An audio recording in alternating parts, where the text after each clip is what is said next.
Cinema കണ്ടു, ഞാൻകുട്ടം പൊളിച്ചോ? ഞാൻ പറഞ്ഞു കൊടുത്ത പോലെ തന്നെ വിനീതും ധ്യാനും നന്നായി ചെയ്തു. ഒന്നും പറഞ്ഞു കൊടുത്തിട്ടില്ല.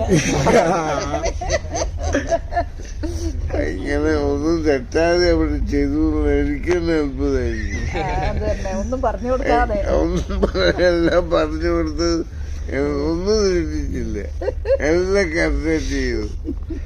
ഇങ്ങനെ പറഞ്ഞു കൊടുക്കുന്നത് ഒന്നും തെറ്റാതെ ചെയ്യുന്ന ആൾക്കാർ വളരെ കാണുമെന്നുള്ള പ്രയാസം. എങ്കിലും ധ്യാന്റെ പെർഫോമൻസ് കണ്ടിട്ട് ഒരു ഒരു അച്ഛനെന്ന നിലയില് താൻ കൂടെ സ്നേഹിച്ച ഒരു രംഗത്താണല്ലോ. അപ്പം അതിൽ അഭിമാനം കൊള്ളുന്നുണ്ടോ? എല്ലാം ഞാൻ പറഞ്ഞു കൊടുത്ത വിദ്യയാണ്. അപ്പൊ എനിക്കൊന്നും പുതുതായിട്ട് തോന്നിയില്ല. നല്ലൊരു വിദ്യാർത്ഥിയാണ്. ആദ്യം അവൻ പറഞ്ഞു കൊടുക്കുന്ന പോലെ അവൻ ചെയ്തു. ഇപ്പം ബേസിക്കലി സിനിമ കണ്ട എല്ലാ പ്രേക്ഷകരും പറയുന്നതെന്ന് പറഞ്ഞത് ശ്രീനേട്ടന്റെ പഴയ ശ്രീനേട്ടൻ എഴുതിയ പല ചിത്രങ്ങളിലെയും ഓർമ്മ വന്നു. ഞങ്ങൾക്കടക്കം പല നൊസ്റ്റു അടിച്ചു. ലാലേട്ടനെയും ശ്രീനേട്ടനെയും ഇടക്കിടക്കൊക്കെ ശ്രീനില് മിന്നി മാഞ്ഞു പോയി എന്ന ഒരു അഭിപ്രായമൊക്കെ പല ആളുകൾ രേഖപ്പെടുത്തുന്നുണ്ട്. അപ്പം ശ്രീനേട്ടനും ആ നൊസ്റ്റു കിട്ടിയോ? അത് കിട്ടി. ദാസനും വിജയനെയൊക്കെ ചെറുതായിട്ട്. ഈ പണ്ട് 10 വർഷം മുമ്പ് ഞാൻ സിനിമയിലൊന്ന് അഭിനയിക്കാമെന്ന് ചോദിച്ചപ്പം ഉറപ്പ് പറഞ്ഞ് ഓടിച്ചതാ, ഓർക്കുണ്ടോ? അതിപ്പോ എങ്ങനെ പോകണ്ട? അഭിമാനമല്ലേ? അന്ന് വഴക്ക് പറഞ്ഞുകൊണ്ടാണോ ഞാൻ ഇത്രയും നന്നായത്?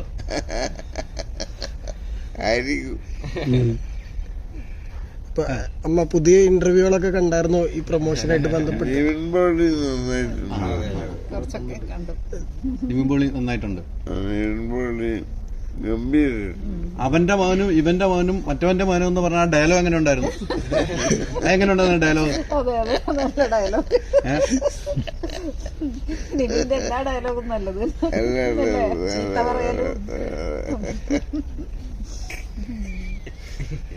ഈ മലയാളികൾക്ക് ഏറ്റവും ഇഷ്ടപ്പെട്ട സ്പൂഫുള്ള സർക്കാസമുള്ള ചിത്രങ്ങളാണ് ശ്രീനേട്ടൻ ചെയ്തു വെച്ചിരിക്കുന്നത്. അതൊരു കൾട്ടായിട്ട് കൂട്ടുന്ന ചിത്രങ്ങളാണ്. അപ്പൊ പിന്നീട് ഇപ്പം നോക്കാൻ നേരത്ത് വിനീതേട്ടൻ ബേസിക്കലി അത്തരത്തില് സ്പൂഫൊക്കെ ചിലയിടത്തൊക്കെ ഇങ്ങനെ ഇപ്പോഴത്തെ മലയാള സിനിമയുടെ കറന്റ് സിറ്റുവേഷനെ കറന്റ് സിനാരിയോ ഒക്കെ ഇങ്ങനെ മെൻഷൻ ചെയ്തു പോകുന്നുണ്ട്. അപ്പൊ അത് എങ്ങനെ ഉണ്ടായിരുന്നു? എൻജോയ് ചെയ്തു? സിനിച്ചേട്ടാ അതിനകത്ത് കണ്ടപ്പോ എല്ലാ പാങ്ങളും ഏറ്റവും ഇഷ്ടപ്പെട്ടത് തോന്നിയതായിരിക്കും? ഏറ്റവും ഇഷ്ടപ്പെട്ടത് ഏതാണ്? ആ ഓരോ സീനുകൾ നോക്കുമ്പോ ഏറ്റവും ഇഷ്ടപ്പെട്ട സീൻ ഏതാണ് ധ്യാൻ ചെയ്തത്? കൗണ്ടറിനൊരു കുറവില്ല. അല്ല എങ്കിലും ഇരുന്ന് കണ്ടാണല്ലോ, അപ്പം നമ്മുടെ മനസ്സിലുണ്ടല്ലോ. നിങ്ങൾ ഇപ്പൊ നേരത്തെ ചോദിച്ച പോലെ ദാസനും വിജയനും എന്ന് പറഞ്ഞ ഒരു കോമ്പിനേഷൻ നമ്മൾ സിനിമയിൽ കാണുന്നുണ്ടല്ലോ. അത് ഇപ്പൊ ധ്യാനിൽ നിന്നും അതോടൊപ്പം തന്നെ പ്രണവിൽ നിന്നും നമ്മൾ കാണുവാണ്. അതെങ്ങനെയാണ്? ഒന്ന് പ്രണവിന്റെ അഭിനയവും ധ്യാന്റെ അഭിനയവും വെച്ച് നോക്കുമ്പോൾ എങ്ങനെയാണ് ശ്രീചേട്ടൻ മനസ്സിലായത്? പ്രണവും ധ്യാനും ഒരുമിച്ച് നല്ലത് ഇല്ലേ? അവര് കാണിച്ചിട്ടില്ലല്ലോ, അവരെ മിമിക്രി കാണിച്ചിട്ടില്ലല്ലോ. അവരുടേതായ ശൈലിയിൽ അവതരിപ്പിക്കുന്നത്. അതുകൊണ്ട് ഞാനും ലാലും ചെയ്തതിന്റെ അനുകരണമായിട്ടൊരു സ്ഥലത്ത് ഫീൽ ചെയ്തില്ല.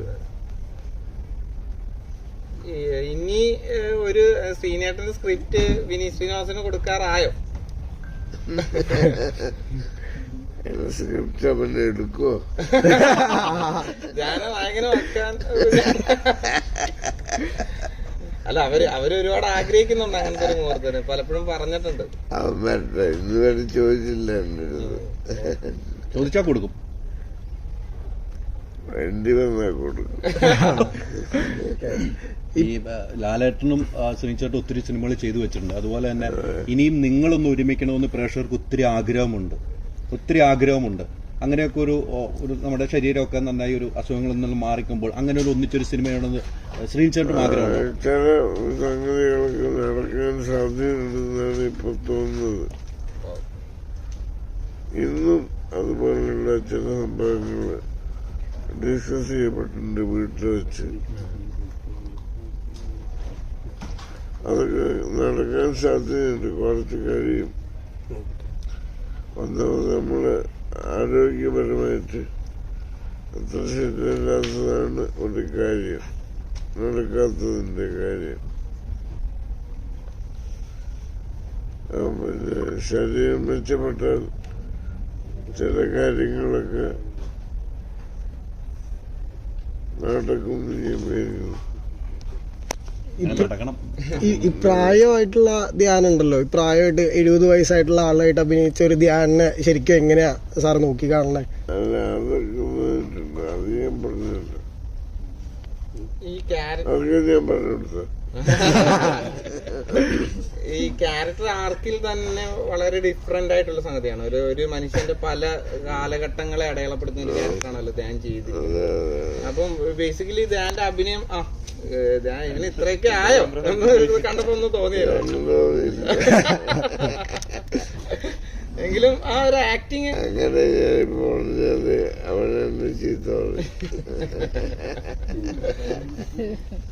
ശ്രീനേട്ടാ, പണ്ട് കെ ജോർജ് സാറിന്റെ മേള സിനിമയില് മമ്മൂക്കാനെ കൊണ്ടുവന്നത് സാറാണെന്ന് പറഞ്ഞൊരു ഇത് വന്നിട്ടുണ്ടായിരുന്നു. അപ്പൊ ഈ സിനിമയില് രണ്ട് കൂട്ടുകാരന്മാരുടെ സൗഹൃദങ്ങൾ ഒരു സിനിമ ഉണ്ടാക്കുക എന്നുള്ളൊരു ഇതാണ്. പഴയ ഓർമ്മകൾ ഓർത്തെടുക്കുമ്പോഴുള്ള അനുഭവങ്ങൾ എന്തൊക്കെയാണ് ശ്രീനേട്ടന്റെ? അതിന്റെ ഫിലിം ഇൻസ്റ്റിറ്റ്യൂട്ടില്, ചെന്നൈയിലെ ഫിലിം ഇൻസ്റ്റിറ്റ്യൂട്ടില്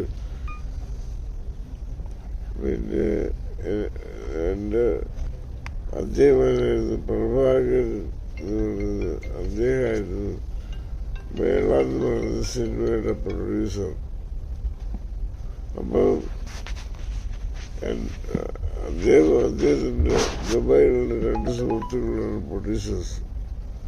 അപ്പൊ അദ്ദേഹത്തിന് എന്നെ അറിയാവുന്നതുകൊണ്ട് എനിക്ക് ചില്ലറ ഈ കാര്യങ്ങളിലൊക്കെ വാർത്ത എഴുതാനും ഒക്കെ താല്പര്യമുള്ള ആളാണെന്ന് അറിയാവുന്നതുകൊണ്ട് പുള്ളി മേള ഡിസ്കഷന് അവരുടെ കൂടെ എന്നെ ഇരുത്തി. തുടക്കത്തില് ആരൊക്കെയായിരുന്നു വെച്ചാൽ ഡയറക്ടർ KG ജോർജ്, പിന്നെ ക്യാമറാമാൻ രാമേന്ദ്ര ബാബു, എഡിറ്റർ രവി, അക്കൂട്ടത്തിൽ ഞാൻ, പിന്നെ ശ്രീധരൻ ചപ്പാട് എന്ന് പറയുന്ന ആ സിനിമയുടെ കഥാകൃത്തും മേള ഒരു സർക്കസ് കഥകൾ എഴുതിയിരുന്ന ഒരാളാണ് എന്റെ നാട്ടുകാരനായ ശ്രീധരൻ ചമ്പാട്. അദ്ദേഹം ഉണ്ടായിരുന്നു. അപ്പൊ ഒരു ബൈക്ക് ഓടിക്കുന്ന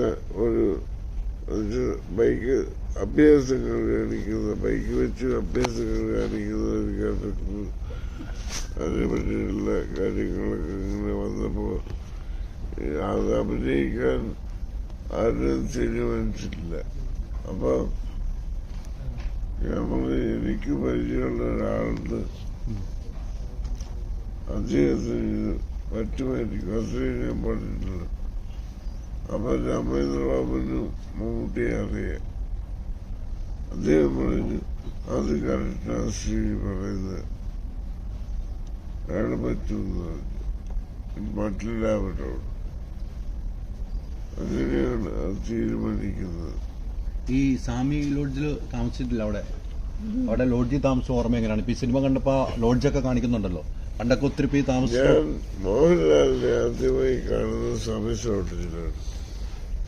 അവിടെ വെച്ച് ഞങ്ങൾ ആദ്യം കാണുന്നത്.